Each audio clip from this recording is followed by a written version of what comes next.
Spain ਦੀ study visa ਲੈ ਕੇ ਸਿੱਧੀ TRC ਲਈ ਜਾ ਸਕਦੀ ਆ, ਉਹ ਵੀ 2 ਤੋਂ 3 ਮਹੀਨੇ ਦੇ ਵਿੱਚ।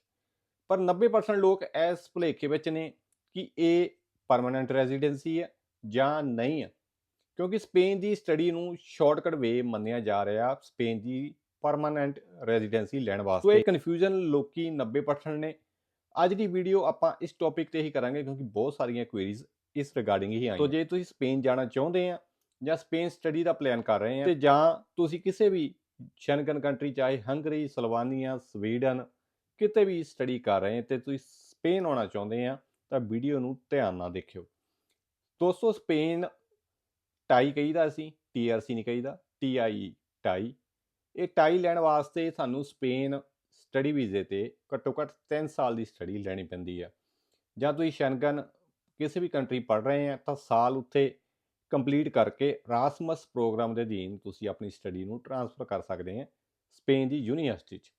ਸੋ 3 ਸਾਲ ਘੱਟੋ ਘੱਟ ਬੈਚਲਰ ਡਿਗਰੀ, ਜੇ ਤੁਸੀਂ ਡਿਪਲੋਮਾ ਕੀਤਾ ਵਾ ਜਾਂ ਹਾਇਰ ਸੈਕੰਡਰੀ ਕੀਤੀ ਹੋਈ ਆ। ਬੈਚਲਰ ਬਾਰੇ ਨੈਚੁਰਲੀ ਆ ਮਾਸਟਰ ਡਿਗਰੀ ਕਰਨੀ ਆ, ਜਾਂ ਜੇ ਕਿਸੇ ਨੇ PhD ਕਰਨੀ ਆ ਉਹਦੀ ਬੈਕਗਰਾਉਂਡ ਕੀ ਆ ਕੁਆਲੀਫਿਕੇਸ਼ਨ ਦੀ, ਉਹਦੇ ਹਿਸਾਬ ਨਾਲ।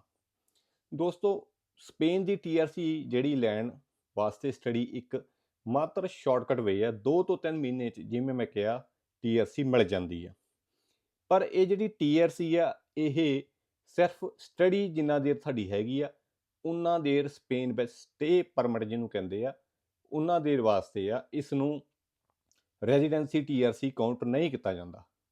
ਹੁਣ ਸਵਾਲ ਇੱਥੇ ਇਹ ਖੜਦਾ ਕਿ ਜੇ ਸਪੇਨ ਅਸੀਂ ਪਹੁੰਚ ਗਏ ਆ, ਕਈ ਬੰਦੇ ਕਹਿੰਦੇ ਅਸੀਂ 2 ਨੰਬਰ 'ਚ ਵੀ ਆਉਂਦੇ ਆ ਜਾਂ ਟੂਰਿਸਟ ਵੀਜ਼ਾ ਤੇ ਆਉਂਦੇ, ਫਿਰ ਸਟੱਡੀ ਵੀਜ਼ਾ ਤੇ ਆਉਣ ਦਾ ਫਾਇਦਾ ਕੀ ਹੈ?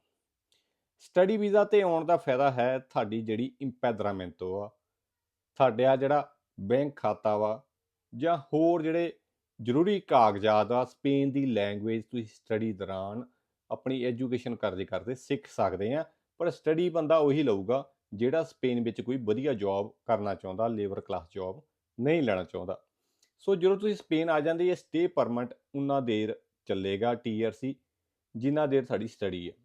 ਉਸ ਤੋਂ ਬਾਅਦ ਤੁਹਾਡੇ ਜਿਹੜੇ ਅਲੱਗ-ਅਲੱਗ ਰਾਹ ਆ ਜਾਂਦੇ ਆ, ਜਾਂ ਤਾਂ ਤੁਸੀਂ ਵਰਕ ਪਰਮਿਟ ਲਾਉਂਗੇ ਜਾਂ ਜੌਬ ਸਰਚ ਵੀਜ਼ਾ ਲੈ ਕੇ ਉਸ ਤੋਂ ਬਾਅਦ ਤੁਸੀਂ ਵਰਕ ਪਰਮਿਟ ਲਾਉਂਗੇ। ਜਿਹੜਾ ਤੀਜਾ ਰਾਹ ਬਚਦਾ ਉਹ ਹੈਗਾ ਅਰਾਗੋ ਸੋਸ਼ਲ ਜਾਂ ਅਲਾਗਰੋ ਲੈਬਰਾਲ। ਅਲੱਗ-ਅਲੱਗ ਅਰਾਗੋ ਜਿਹੜੀਆਂ ਚੱਲ ਰਹੀਆਂ। ਹੁਣ ਵਰਕ ਪਰਮਿਟ ਲੈਣ ਵਾਸਤੇ ਸਟੱਡੀ ਵਾਲੇ ਨੂੰ ਵੀ ਜੇ ਤਾਂ ਯੂਨੀਵਰਸਿਟੀ ਹੈਲਪ ਕਰ ਰਹੀ ਹੈ ਪਲੇਸਮੈਂਟ ਕਰਾਉਣ 'ਚ, ਫਿਰ ਤਾਂ ਵੈਲ ਐਂਡ ਗੁੱਡ ਆ। ਨਹੀਂ ਤਾਂ ਤੁਹਾਨੂੰ ਪਤਾ ਕਿ ਸਪੇਨ ਵਰਕ ਕੰਟਰੈਕਟ ਲੈਣ ਵਾਸਤੇ ਕਿੰਨਾ ਬੰਦੇ ਡਿਮਾਂਡ ਕਰਦੇ ਇਸ ਵੇਲੇ। 8 ਤੋਂ 10,000 12,000 ਯੂਰੋ ਮੰਗ ਰਹੇ। ਸੋ ਉਹ ਬੈਨੀਫਿਟ ਨਹੀਂ ਰਹੇਗਾ ਜੇ ਤੁਸੀਂ ਇਸ ਪਾਸੇ ਨੂੰ ਜਾਂਦੇ ਆ। ਹੁਣ ਸਟੱਡੀ ਵਾਲਾ ਜਿਹੜਾ ਇੱਕ ਪਹਿਲਾਂ ਹੀ ਪੈਸੇ ਨਹੀਂ ਲਾ ਚੁੱਕੇ, ਉਹ ਕਰੇਗਾ ਕੀ? ਉਸ ਵਾਸਤੇ ਜਾਂ ਤਾਂ ਜੌਬ ਸਰਚ ਆ, ਉਸ ਦੌਰਾਨ ਤੁਸੀਂ ਜੌਬ ਲੱਭ ਸਕਦੇ ਆ ਕਿ ਸਾਨੂੰ ਹੋਰ ਸਮਾਂ ਮਿਲ ਜਾਂਦਾ ਕਿਉਂਕਿ ਤੁਹਾਡੇ ਤੇ ਪੜ੍ਹਾਈ ਦਾ ਬੋਝ ਨਹੀਂ ਹੈ। ਤੁਸੀਂ ਜੌਬ ਲੱਭ ਕੇ, ਚਾਹੇ ਤੁਹਾਡੀ ਆਪਣੀ ਸਟੱਡੀ ਨਾਲ ਰਿਲੇਟਡ ਆ ਜਾਂ ਕਿਸੇ ਹੋਟਲ, ਰੈਸਟੋਰੈਂਟ ਜਾਂ ਕਿਸੇ ਵੀ ਸ਼ਾਪਿੰਗ ਕੰਪਲੈਕਸ ਕਿਤੇ ਵੀ ਆ, ਲੱਭ ਕੇ ਤੁਸੀਂ ਉਹਦੇ ਬਿਹਾਫ ਤੇ ਜਿਹੜਾ ਵਾ TRC ਵਾਸਤੇ ਅਪੀਲ ਕਰ ਸਕਦੇ ਆ। ਪਰ ਹੁਣ ਗੱਲ ਇਹ ਖੜਦੀ ਆ, ਜਿਹੜਾ ਸਟੱਡੀ ਵੀਜ਼ੇ ਤੇ ਜਿਹੜੀ TRC ਆ ਉਹ ਰੈਜ਼ੀਡੈਂਸੀ ਵਾਸਤੇ ਜਿੰਨੇ ਵੀ ਸਾਲ ਤੁਸੀਂ ਰਹੋਗੇ 0 ਕਾਊਂਟ ਹੋਣੇ ਆ। ਤੁਹਾਡਾ ਰੈਜ਼ੀਡੈਂਸੀ ਵਾਸਤੇ ਸਾਲ ਉਦੋਂ ਕਾਊਂਟ ਹੋਣੇ ਜਦੋਂ ਤੁਸੀਂ ਵਰਕ ਪਰਮਿਟ ਤੇ ਆ ਗਏ, ਜਾਂ ਤੁਸੀਂ ਇਰਾਗੋ ਸੋਸ਼ਲ ਦੇ ਅਧੀਨ 2 ਸਾਲ ਲਗਾਤਾਰ ਸਪੇਨ ਵਿੱਚ ਰਹੇ।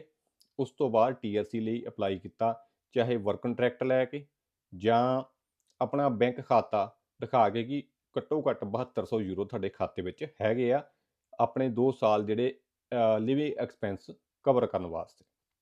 ਸੋ ਉਸ 'ਤੇ ਬਹੁਤ ਸਾਰੀਆਂ ਵੀਡੀਓ ਬਣਾਈਆਂ, ਤੁਸੀਂ ਉਹ ਦੇਖ ਸਕਦੇ ਆ ਇਸ ਚੈਨਲ 'ਤੇ।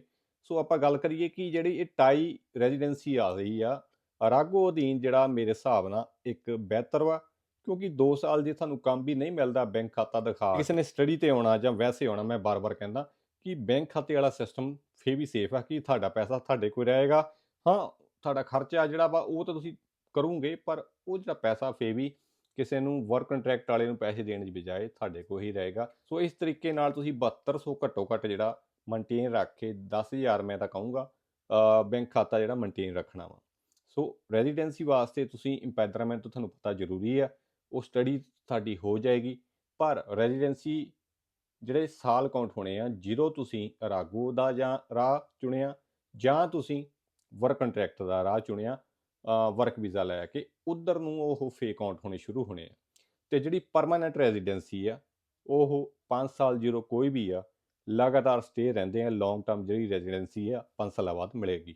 ਸੋ ਜਿਹੜੀਆਂ ਕਨਫਿਊਜ਼ਨ ਆ ਬਾਰ-ਬਾਰ ਕ੍ਰੀਏਟ ਹੋ ਰਹੀਆਂ ਸੀ ਕਿ ਸਟੱਡੀ ਵੀਜ਼ੇ ਤੇ 2 ਤੋਂ 3 ਮਹੀਨੇ 'ਚ TRC ਮਿਲ ਜਾਂਦੀ ਆ, ਤੇ ਫਿਰ ਆਪਾਂ ਅਰਾਗੋ ਕਿਉਂ ਕਰਨੀ ਹੈ ਨਾ, ਜਾਂ ਆਪਾਂ ਵਰਕ ਵੀਜ਼ੇ ਤੇ ਕਿਉਂ ਆਉਣਾ। ਸੋ ਵਰਕ ਵੀਜ਼ਾ ਅਰਾਗੋ ਇੱਕ ਅਲੱਗ ਚੀਜ਼ ਆ, ਉਹ ਰੈਜ਼ੀਡੈਂਸੀ ਲਈ ਕਾਊਂਟ ਹੋਏਗੀ। ਸੋ ਸਟੱਡੀ ਵਾਲੇ ਵੀਰ ਭੈਣ ਭਰਾ, ਜੇ ਤੁਸੀਂ ਸਟੱਡੀ ਤੇ ਹੈਗੇ ਆ ਕਿਤੇ ਵੀ ਸ਼ਨਗਨ 'ਚ ਜਾਂ ਆ ਰਹੇ ਆ, ਉਹਦਾ ਬੈਨੀਫਿਟ ਇਹ ਹੈ ਕਿ ਤੁਸੀਂ ਸਪੇਨ ਦੇ ਕਲਚਰ ਨੂੰ, ਉਹਦੀ ਐਂਟੀਗ੍ਰਿਟੀ ਨੂੰ, ਉਹਦੀ ਭਾਸ਼ਾ ਨੂੰ ਸਿੱਖ ਸਕਦੇ ਆ। ਇਹ ਪਲੱਸ ਪੁਆਇੰਟ ਹੋ ਜਾਏਗਾ ਜਿੰਨਾ ਤੁਹਾਨੂੰ ਵਧੀਆ ਜੋਬ ਮਿਲ ਸਕਦੀ ਆ। ਪਰ ਜੇ ਤੁਸੀਂ ਇਹੀ ਸੋਚ ਕੇ ਆ ਰਹੇ ਕਿ ਮੈਂ ਸਿਰਫ ਪੈਸਾ ਕਮਾਉਣਾ, ਤਾਂ ਸਟੱਡੀ ਵੀਜ਼ੇ ਵਾਲਾ ਤੁਹਾਡੇ ਵਾਸਤੇ ਸਹੀ ਆਪਸ਼ਨ ਨਹੀਂ ਹੈ। ਸੋ ਇਹ ਜਿਹੜੀ ਜਾਣਕਾਰੀ, ਇਸ ਨੂੰ ਦੱਬ ਕੇ ਸ਼ੇਅਰ ਕਰ ਦਿਓ। ਦੱਸਿਓ ਇਹ ਜਾਣਕਾਰੀ ਕਿਵੇਂ ਲੱਗੀ। ਮਿਲਦੇ ਹਾਂ ਅਗਲੀ ਵੀਡੀਓ 'ਚ, ਤਦ ਤੱਕ ਲਈ ਰੱਬ ਰਾਖਾ।